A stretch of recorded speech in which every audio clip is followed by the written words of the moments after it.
Hey Magic One, Bronya here. Welcome to your weekly tarot reading. Below the video is the link to learn tarot with me through my immersive journey, The Initiation. It's the first one under the video. You'll also find the link to my website to book a personal reading or healing with me. I am available for those and would love to do so. You'll also find the social media links to join me over there. Don't forget to hit subscribe on your way out and like, share or comment on the video. It really helps me to keep these readings coming to you. I'm wishing you so much love and magic for your week. Let's head to your reading. Sagittarius, this is your weekly tarot reading for October 25th to the 31st. Sag, I hope you're doing really well and happy Halloween to you. Hope you are enjoying this beautiful auspicious time of the year where, yeah, you can really feel the magic in the air. Okay, that's your oracle card. So I've got the Work Your Light Oracle here for the oracles. I'm then going to go to the Moonchild Tarot for lead tarot energy. Today I'm using the Rider-Waite and the Star Child Tarot Akashic for the tarot positions. First one out was Starseed, what lights you up? You might be having an awakening to being a starseed, to being a light worker. Maybe what lights you up is a bit different from what lights up, the majority of other people. Maybe you're feeling a calling towards being more spiritual, being more in touch with the natural rhythms of yourself, of the land. It's really time for you to move towards what really makes you feel aligned. Yeah, maybe, yeah, exactly. Awakening, guys. I feel like some of you are going through different levels of awakening. There are different types of awakening, guys. Starseed awakening, maybe awakening to the fact that you're a celestial being. Spiritual awakening, feeling your nature as an extension and expression of the divine in this earthly realm. Political awakening, awakening to what is happening in our systems and the truths of the world in the 3D here. So maybe you are having some levels of awakening, Kundalini awakening, the actual biochemical process that goes on when you access that energy within yourself. And when we have these awakenings, guys, we really do change at a cellular level. We really do shift and change because the energy that we are integrating and processing within our body is different. It has been proven now that our DNA is not set. When we're born, it can be changed, right? It can evolve, it can develop from the experiences that we have now. The energy that we invite into our life is so pivotal to that. So you are changing, you are integrating, and you are really beginning to evolve. Really interesting, guys. I'm going to make some videos on that at some point because it's an area that I'm really, really passionate about and I have first-hand experience with. And yeah, it's a bit of a wild ride. So your overarching energy here, Saggy, is the Eight of Wands. Yeah, swift change. And the Eight of Wands for me as a reader is this energy of doing a 180 in life. It's like we might be going along in life and we think we've got a plan, right?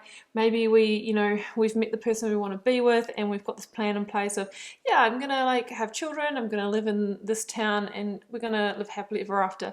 Some of you have studied for a career and you're in that and, you thought that was going to be your thing for life. Now, when the Eight of Wands comes in, one of those big pillars in your life is either is, or you've awoken to the fact that it's going to change, right? That can be like when we go through awakenings and we change, we wake up sometimes and things don't feel like they fit anymore. Maybe we realize that partner, was really just with us for superficial reasons. Maybe we realize that job was actually based on ego desires and needs, and we want to help people, we want to be of service.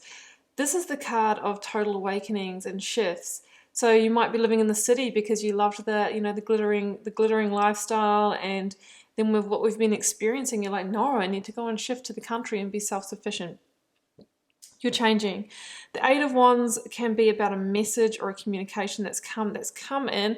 I'm thinking spiritual. This can be divine intervention that has initiated that shift. And yes, it can indicate travel and relocation.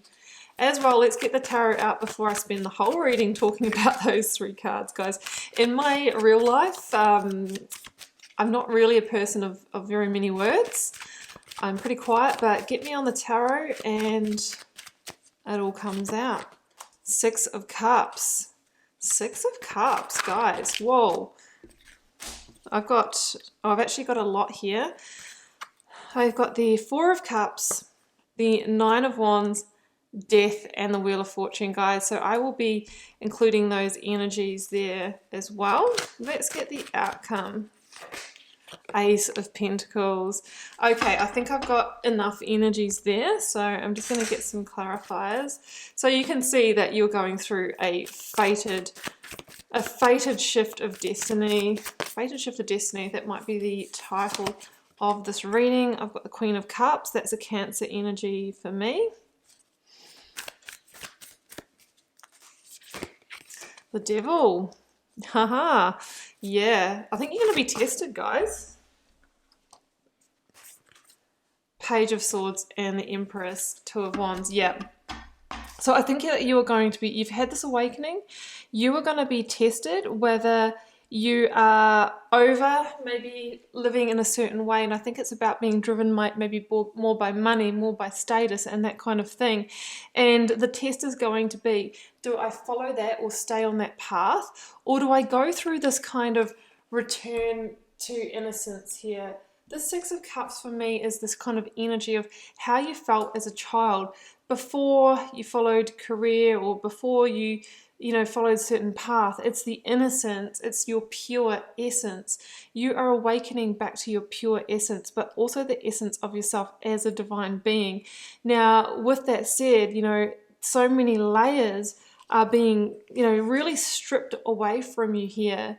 But you are still going to be tested to see whether, have you really changed a cellular level yet? I feel like there's going to be an opportunity coming in that tests you. And I feel like if you do take that opportunity, then, that's when you'll really know, because it won't feel in alignment anymore. Two of Wands and Page of Swords. You are showing up as being at the crossroads here. And it's the crossroads of that wind of change, right? That directional change that I talked about in the Eight of Wands.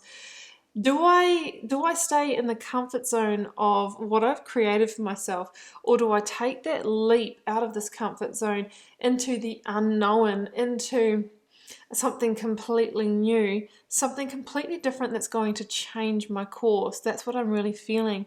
You are being encouraged to move towards your passions, your purpose, your desires here, rather than kind of staying on the well-worn path and what you know.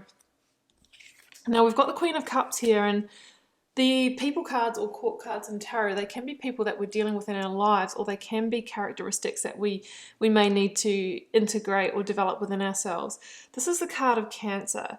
You could have had a message from a Cancer that could have even started this whole thing off. Or it could have been, through your own intuition, because the Queen of Cups is a very intuitive energy. This energy is asking you to stay grounded and focused, and very emotionally intelligent, and use your intuition to guide you towards what direction you should take here, which path to take. This can also be a very a trusted person that you confide in, or a healer or a counselor, or therapist type energy as well. So there might be, you might have been seeing somebody because you're kind of going through this sort of, what I'm feeling is this, it's like the midlife crisis energy, but I don't like the way, you know what I mean when I explain that, but I have an issue with the word midlife, because that can happen at any age, and really it is just a spiritual awakening to your true nature and wanting to align your life with it. So you're awakening to the areas of your life, Sagittarius, where you'd become complacent, you'd become maybe even a little bit bored. This bigger dream here of the Empress, you can see the number 3 here, the Empress being number 3 in the major arcana. She is calling you and beckoning you to your truth, to your heart's desires, right?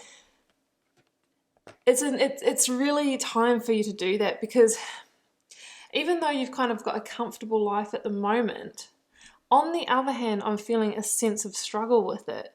And I don't feel like for a lot of you it is struggle with money or things like that. It's a struggle of true, deep happiness at a soul level, at a heart level. I feel like there's some of you, like, selling your soul is coming up, and obviously I don't mean that in any kind of satanic way, but it's like, you know, you sold out on your dreams, and now you're having an awakening and a time to get on and live them, because this is part of your destiny. Scorpio energy with death and that Jupiter energy of the Wheel of Fortune. So this is about destined shift and changes that is meant for you. It's in your karmic timeline. You've come here to go through the shift and move towards whatever this is for you. In order to do that, you are going to need to close some doors. Death is the slate clearing, the releasing the old that allows you to move to the new chapter.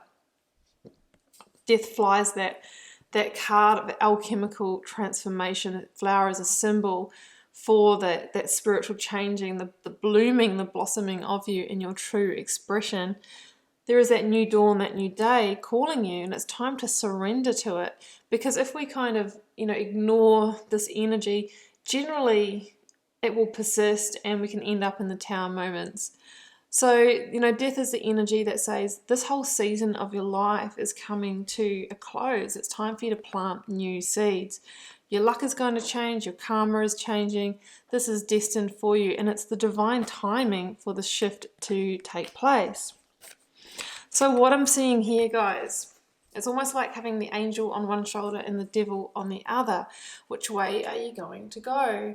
Are you going to follow your heart, your truth, your soul? Or are you going to follow maybe, you know, the money, the career, the status, you know, the way of the old? That's what I'm seeing. That's the chains that bind you. That's the temptation, but it's also the limitation.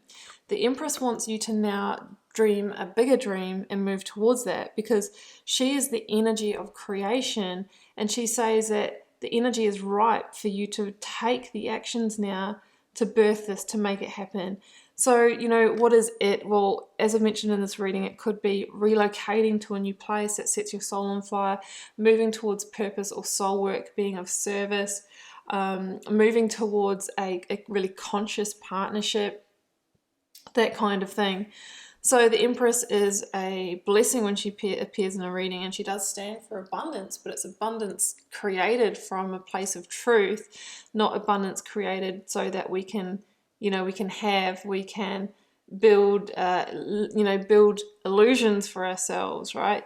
Because that can become an addiction. We've got the devil energy here.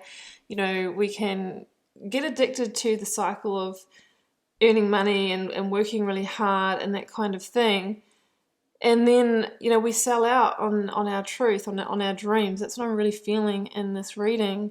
And it's time for you to come back to it. You're awakening to that anyway, and you're being called in that direction. And I feel, Saggy, that if you do deny it this time, you know, what you resist persists, and it's going to come for you anyway. So you're being called to a path of truth here, and I think it's going to change multiple life areas for you, potentially your relocation, and definitely what you do in the world. And maybe you'll keep your day job, but you'll be doing something else really purposeful on the side as well. And it's going to fill that gap that you're feeling in terms of your overall fulfillment and satisfaction in your life. So Saggy, that's what I have for you, and I hope you enjoyed this reading. Do keep in mind it's a general reading for the collective, so it may or may not be for you. Drop me a comment if you're called to share. I read them all. I also try and interact with you all over there. Helps me get to know you guys, connect with your energy, and see what the collective themes are. It's been a pleasure to read your cards, Sag. See you back here for another one next week. Bye for now.